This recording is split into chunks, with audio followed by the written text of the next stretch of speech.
Yeah, joining us this morning to talk and break down the latest details emerging from that investigation is former U.S. Naval pilot Bryant Sunshine Sinclair. Good morning. Good to have you here. Good morning, Lauren. Thank you. Wish it were under better circumstances, but because of the gravity of the person that he was, how this has touched so many people, there's this sense of wanting to understand how this could possibly happen, what happened, and it seems to be that things are coming out, and we're learning more about this idea of spatial disorientation. Correct. Yeah, so if I could step you through the flight a little bit. And so they took off so the FAA has a very strict definition for visual conditions. It happens to be clouds can't be lower than 1,000 feet. There has to be at least 3 nautical miles of visibility. When they took off from John Wayne, they had 4 nautical miles of visibility. So they were in good weather. The weather started to deteriorate as they got to Burbank. They went through Van Nuys, and the visibility started to decrease. So there's some kind of a speculation going on in the press saying that, well, he had a special VFR clearance, which is something you don't want to do, and it provides some unsafe conditions with which to operate. And I'm just here to help let the folks know that that is not the case. So with special VFR, it's a tool that's used by pilots in the LA basin quite often. And it's more a tool when used effectively, and it sounds like he was using it effectively, is to transit through very crowded airspace by those airports that I just mentioned and safely get to the other side. And they do that via using radar assistance for traffic separation. So it wasn't so much that as now if you listen to the communications, he's going to pass through Van Nuys. He's going to ask for clearance to follow the 118 highway, that is. And from there, the 101, as the Southern Californians say, the. And at that point, he's going to ask for flight following. So flight following is very similar to the special VFR, but it's when you're not around an airport. And he's asking the guy watching the radar scope to say, hey, can you keep me clear of other traffic? Which is something I've used in the past, and it makes perfect sense. The guy says that, the air traffic controller says you're too low, you need to climb. And then if you watch about the last 30 seconds of the flight, that's where it'll be curious to see what the NTSB says, but there may be an instance of spatial disorientation. That's not for me to say, not for me to speculate, especially at the respect of the survivors, the next of kin, if you will. Yeah. But if you look at the flight profile, the pilot is going to climb, and then he's following 101, so that's his visual reference point for navigation.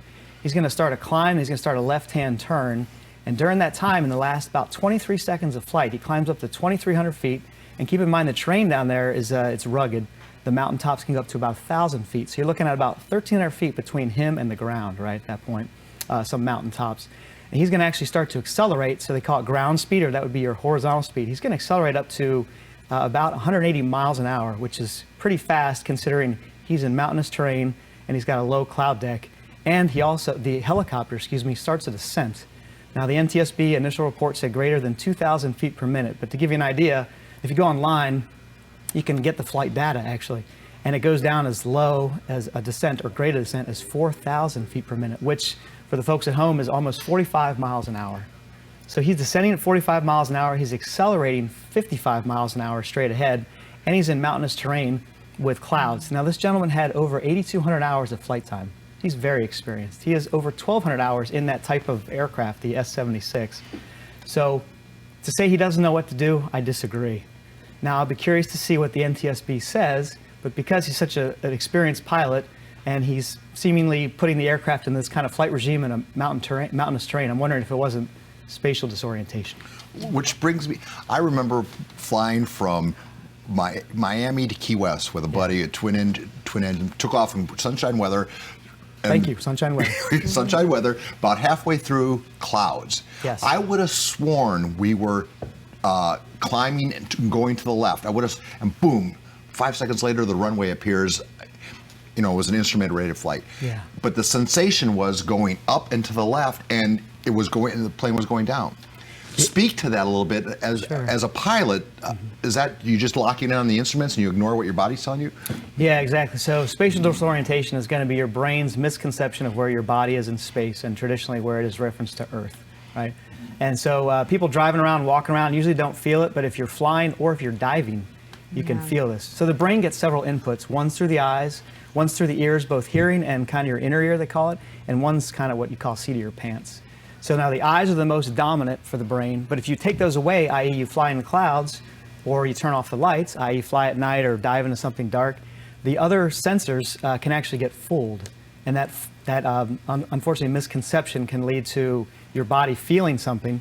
And then what the Navy does is they train us, hey, if you get into those conditions, and they happen just like Paul alluded to earlier, very quickly, you can basically lights out, I'll call it. So you go into clouds or it becomes dark for whatever reason, your body will start to get a motion of maybe tipping or accelerating up or something that it's not really doing.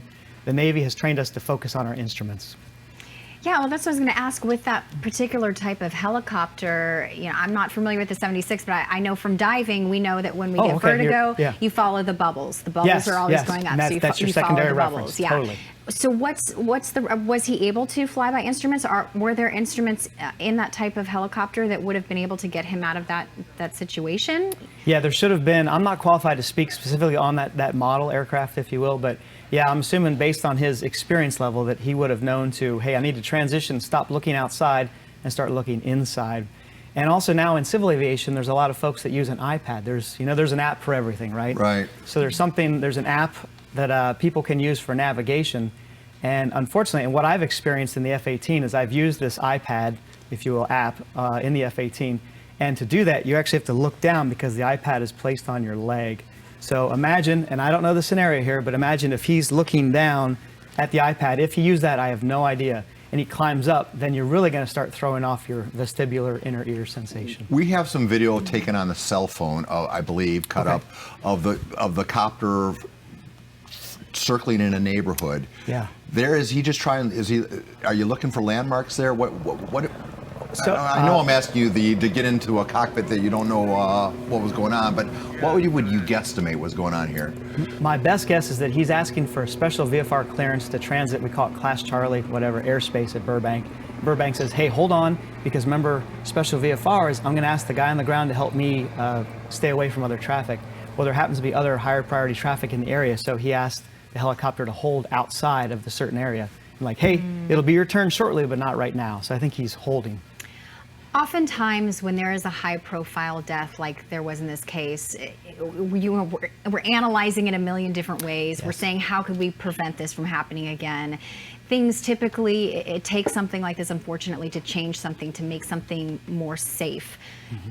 Do you anticipate that there will be something that is changed at this point as to whether or not helicopters are going to be allowed to fly in these kinds of conditions? Or do you think there will be something that will change from this crash? This may help to what we call move the needle, and that would be perceptions and also maybe legislation. I know in California, they're talking about enacting requirements to have a terrain avoidance warning system placed into all helicopters that have over 6 passengers. So perhaps there'll be something, but I can't emphasize enough that when we do impart these different safety measures, is that let's wait for the investigation to complete so we get a full idea of, as best we can, of what's going on. A good example would be back in 1999. Remember John F. Kennedy Jr.? Mm-hmm. Yeah, he did something called, we assume, as a graveyard spiral, So Martha's Vineyard at night, not used to not having his eyesight, right? In other words, it's at night, and he unfortunately basically circled down into the water. And the thing is, we don't have the instruments nor any kind of recording to know exactly what happened, but that's our best guess. So things like that help to kind of move the needle to implement more systems to help kind of mitigate risks. Yeah. Well, again, we're still waiting, so we'll see. Yeah. Thank you, Sunshine Sinclair. We appreciate you spending some of your morning with us. Yes, sir. It's a pleasure. Thank you. Good to see you. Thank you.